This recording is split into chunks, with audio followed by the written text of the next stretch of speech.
Taken arba'in ɗin Imamu Hussaini na wannan shekarar ya gamu da harin jami'an tsaron Najeriya.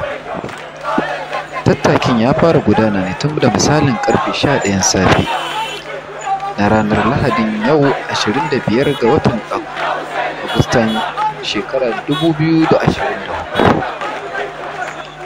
Tattakin ya fara gudana lafiya ƙalau kafin zuwan jami'an tsaron, kamar yadda kuke kallo. Ko da zuwan jami'an tsaron sai abin ya sauya. Harbi kake ji ta ko'ina. A yayin tattara wannan rahoto mun samu rahoton cewa sun harbi sama da mutum 20. Sai dai har yanzu babu tabbacin asarar rayuka.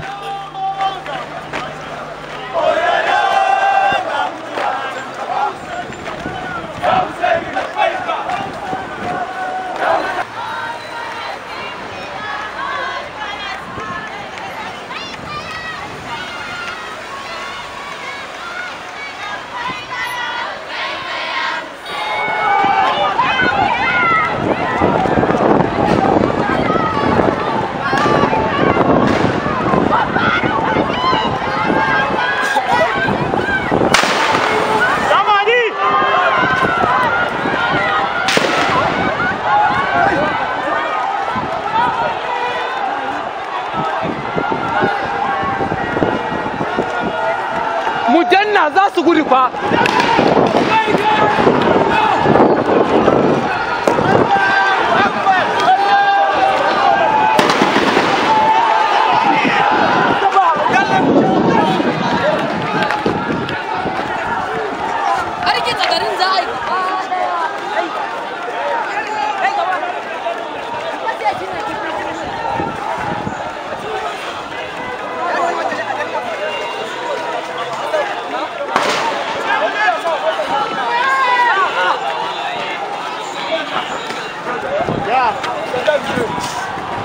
Allahu Akbar!